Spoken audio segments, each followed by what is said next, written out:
Ladies, this you don't have to do alone. Is this all coming together for you? Is it starting to make sense how this works? How every single thing we do can be adjusted just through the 7 secrets? Right? Got a lot of teary eyes going on here. Okay. Any other questions?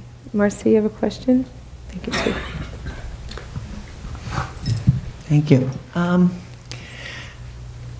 I'm sort of in an enigma myself. I have 2 things that get me off track. 2 things that one day I'll say one is my big problem, the other's the other. One is what I said today about this concern about money, and the other is this a concern about being alone. Mm-hmm. And that specifically has to do with I'd really like to have a loving partner in my life. There's always, there is no always, almost always some man somewhere in my life. Mm-hmm. It's never the man I want to be with forever and committed to. Mm-hmm. So the money thing is kind of like, I worry about the money because I assume I'm going to be alone, and if I just met somebody who had as much money as I do, we'd be fine. I assume I'll be alone because I need somebody not to worry. I mean, they're so intertwined that it's like, what the heck is my problem? What is it? I suppose it's my fear of never finding a person I want to be with. Okay. So here's some things you said. You said you wanted to have a loving partner. Mm-hmm. And you do. You weren't specific. Oh, about the partner? Well, I did do all my writing and everything. You said, I wanted to have a loving partner right now. Yes, I did. And you do. But you weren't specific. Tony, is that right? Oh, okay. Well, I want a loving partner who loves me for other than what he thinks he can get out of me, and a person to try to abuse and to fix all his problems. I want a... Okay, see, what happened is you got a loving partner, but you weren't specific. Right. Okay, right. And then you said you said always, which is never really true. No, and I corrected that. And you corrected it. But then the other thing is, it's interesting, some of you have gotten the exercise with me. Raise your hand if you did. If I ask you to design your ideal mate, did you do? Can you? Okay, I'm going to do it the opposite. Raise your hand if you never designed your ideal mate, so I know who didn't do it. Okay, so when you design your ideal mate, you have to be really specific. Really specific. So when I designed my ideal mate, I wanted tall, dark, and handsome. I didn't say Asian. Right. Dad's a bigot. Dad didn't come to our reception. Right. You can figure, you know the rest of the story now. Yeah. So you got more of my story, and you can understand why. Like, my mom and I made it United Nations, and my dad's like, so that was one. The other thing, I wanted someone who made more money than me, and I wasn't specific. So when I met my husband, he was making more money than me, but it was only for 4 years because he lost his contract, and I became the supporter. Right. You get this? I do. We can put it out there. We want somebody who has more money so they can support us, but you know what? I had the opportunity that had a gentleman who was a multimillionaire who was very interested in me, and I remember my grandma said, it's easier to marry rich than it is poor. I always say that. And I said, Grandma, I marry him, you sleep with him.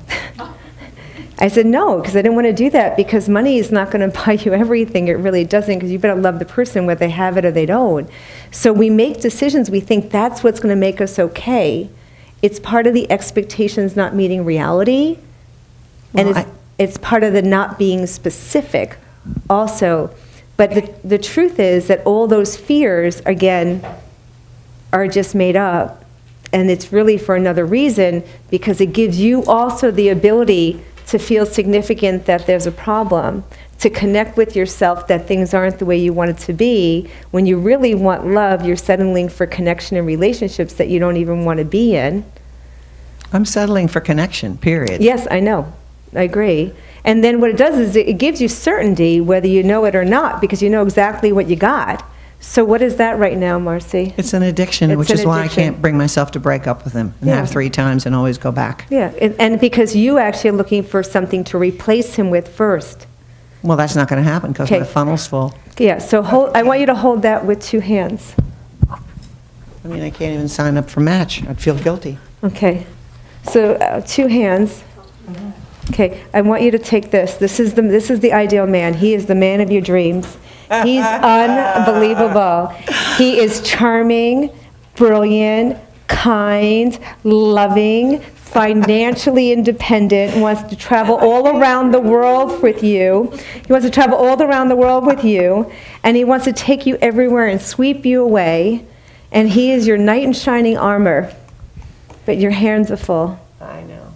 Okay. So I got to make this break. I have to make this break, and I have to say, I am terrified of just being all by myself. How are you by yourself? Do you have any friends? Well, actually, I don't have that many friends in New Jersey who like go to a movie with me or this or that. I have lots of friends for lunch. Can you lots of look friends at are to your married. left, to your right? Can you make new friends? Yes. Okay. I have many, many acquaintances that I Okay. suppose I could turn into friends. You can turn into friends. And is he with you every single night? No, I've restricted him to once a week. Okay, so you're only, so theoretically you're only alone once, you only have him once a week, so you're not getting rid of someone you're with all the time, so you're alone 6 days a week. But I'm not mentally alone. Yes, you are, because he's not I don't available know. for He's you. gonna take me to the airport. He's going to feed my cat. Oh, I sound horrible. Oh, Okay, my God. so you know you can pay someone minimum wage to do that. I know. Get a chauffeur. Her name is Charlotte. She's the cutest girl I know, and she looks just like you. She looks just like you. She just happens to be Caucasian. Looks just like you. Adorable. She'd love to feed my cat on the way to work. Sometimes she does, when we have a fight and he won't do it. I really sound selfish and awful. So this guy sounds wonderful. I'm really hearing myself So you need someone to feed your cat, drive you to the airport, and come over once a week. Uber. We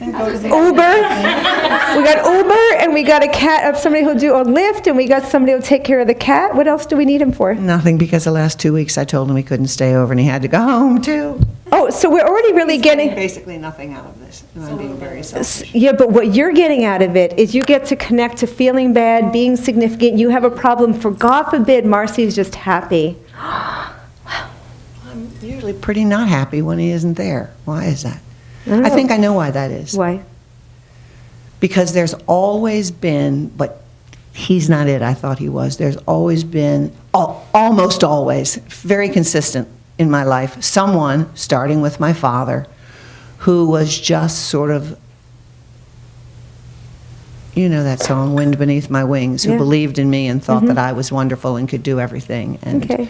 I don't know how I'll feel without that support. Okay, what about if you gave it to yourself? And your dad can still give it to you even though he's not here. That's true. Well, that's the strength that I need to get. I think that's the weakest area. That's absolutely the weakest area. If you asked anyone I knew, they'd say, oh, she can fix everything, she can sustain everything, but inside I'm just... Okay. You are? Or you're going to stop being that way? I'm going to stop. When? I'll stop. When? After he takes me to the airport. Call Uber. Hey, pass that to Renee for a second. Let's give a 1, 2, 3 for Marcie. 1, 2, 3. You're fab. I'm not done with you yet. No. Well, this relates to that. Yeah. Is she or any of us? I thought we're supposed to go to a relationship not to get things, but to give things. Mm-hmm. Right. Yeah. So. You know what I mean? Like, so if she's always waiting to get something from the other person, is she ever really going to be happy?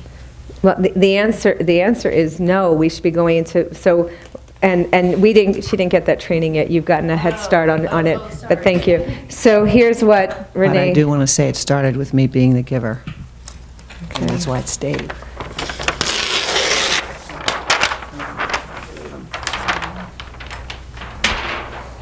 So, in any relationship, the goal is for you to be independent and whole without another person. And then when you get into that relationship, they're whole and independent without you. The challenge is most people get into a relationship and they end up getting so intertwined because they're dependent on each other that when one person leaves, the other one is missing a piece of themselves. Okay? Challenge with that is you're actually coming into somebody you're taking and needing. The healthy relationships that sustain are the ones that come together and share and grow and do that together. But they don't need each other, they want each other. See the difference? I definitely do. And here's what happens, is that if you're looking for the guy who has the money, you'll find him, but if he loses the money, you still got the guy. You better like the guy. Yes? Absolutely. You know, I mean, you- I've had that. Mm-hmm. I just didn't marry it. And the thing is, you can have it again. And you have to believe you can have it again. You've lied to yourself about other things, let's lie about this one, you can have what you want. So how do you get to believe that? We're going to be working on it all weekend. Promise you, all weekend. Okay? Okay.